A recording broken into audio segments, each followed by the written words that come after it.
Prasanna life style అండి. ఈరోజు curry వచ్చేసి చేపల పులుసు అండి. అలాగే పొయ్యి అయితే వెలిగించుకొని అలాగే ఒక బాండీ అయితే పెట్టుకొని ఆ బాండీ హీట్ ఎక్కాక సరిపోయినంత ఆయిల్ అయితే వేసేసుకుందాం. ఆయిల్ హీట్ ఎక్కాక కట్ చేసి పెట్టుకున్న ఉల్లిపాయ ముక్కలు కూడా వేసేసుకుందాం. వేసుకొని 5 to 10 minutes బాగా ఫ్రై చేద్దాం. ఫ్రై చేసిన తర్వాత అలాగే కొంచెం పసుపు అలాగే కొంచెం సాల్ట్ వేసుకున్న తర్వాత అలాగే ఒకసారి అయితే చిన్న మంట పెట్టుకొని స్లోగా అయితే కలుపుకుందాం. 5 to 10 minutes బాగా ఫ్రై చేసుకుందాం.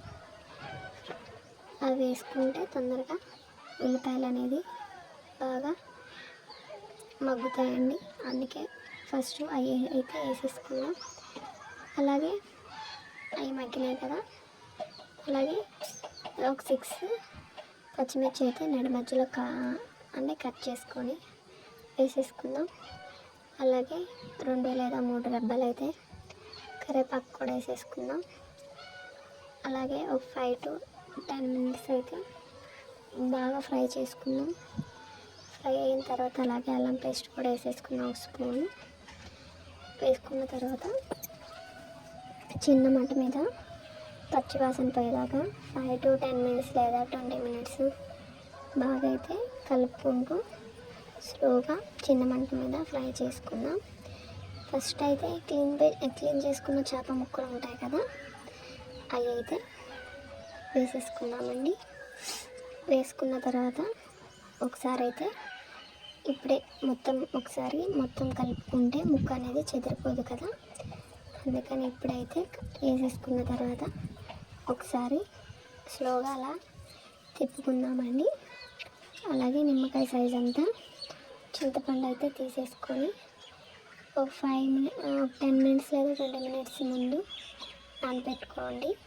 నానబెట్టుకున్న తర్వాత ఆ గుజ్జు అనేది వస్తుంది కదా, ఆ గుజ్జు మీకు ఎంత కావాలంటే అంత మెత్తగా అయితే మ్యాష్ చేసుకోండి.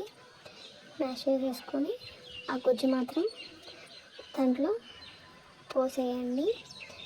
మీకు పులుపు ఎక్కువ కావాలంటే కొంచెం చింతపండు నానబెట్టుకోండి. పులుపు తక్కువ తినేటోళ్ళైతే తక్కువ నానబెట్టుకోండి. అంటే కొంచెం మంది మీడియంగా తింటారు, కొంతమంది పులుపు ఎక్కువ తింటారు, కొంతమంది పులుపు తక్కువ తింటారు కదా, దాన్ని బట్టి చింతపండు అయితే నానబెట్టుకోండి. నేనైతే సరిపోయేంత అయితే నానబెట్టుకున్నాను. స్లోగా అయితే వేసి స్లోగా నీళ్ళు పోసేసాం కదా, చింతపండు రసము కొంచెం వాటర్ అయితే పోసేసుకున్నాం కదా, అలాగే 2 స్పూన్లు కారం కూడా వేసేద్దాం. వేసుకున్న తర్వాత స్లోగా ముక్క చెదిరిపోకుండా స్లోగా చిన్నగా గంటి తీసుకొని సైడ్కి అయితే అలా స్లోగా తిప్పుదాము. తిప్పేసి అలాగే ప్లేట్ అయితే పెట్టుకుందాము. ప్లేట్ పెట్టుకున్న తర్వాత ఒక 30 లేదా ఒక 20-30 minutes తర్వాత ప్లేట్ తీసేసిన తర్వాత ఒకసారి స్లోగా మళ్ళీ గట్టిగా తిప్పితే మళ్ళీ ముక్క చెదిరిపోతుంది.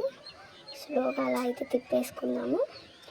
తిప్పేసిన తర్వాత మళ్ళీ ఒకసారి అయితే మూత పెట్టుకుందాము. మూత పెట్టాక మీకు అన్నీ సరిపోయాయో లేదో చూసుకోండి, సరిపోతే వేసుకోండి. అదిగోండి చేపల మసాలా అయితే వేసేస్తున్నాను ఉడికిపోయినాక చేపల మసాలా. అలాగే కొద్దిగా అయితే గరం మసాలా వేసిన తర్వాత అలాగే కొంచెం ధనియాల మసాలా వేసుకున్న తర్వాత అలాగే కొద్దిగా అయితే కొత్తిమీర కూడా వేసేసుకుందాం. వేసుకున్న తర్వాత ఒక 5 minutes అలాగే ఉంచేసి స్లోగా అయితే సైడ్కి ఇలా అనుకుందాము. స్లోగా గట్టిగా తిప్పేస్తే మళ్ళీ ముక్క చిదురు అయిపోతుంది. స్లోగా అన్న తర్వాత మళ్ళీ ప్లేట్ అయితే పెట్టేసుకుందాం. ప్లేట్ పెట్టేసి ఒక 5 to 10 minutes అయితే ఉడికించుకుందాం. వేడి చేపల పులుసు అయితే రెడీ అయిపోయింది, వేరే లెవెల్లో ఉంది. మీరు కూడా ట్రై చేసి ఎలా ఉందో కామెంట్ సెక్షన్లో కామెంట్ చేయండి అబ్బా. ప్లీజ్ సబ్స్క్రైబ్ చేసుకోండి, ఓకేనా? I love you, bye.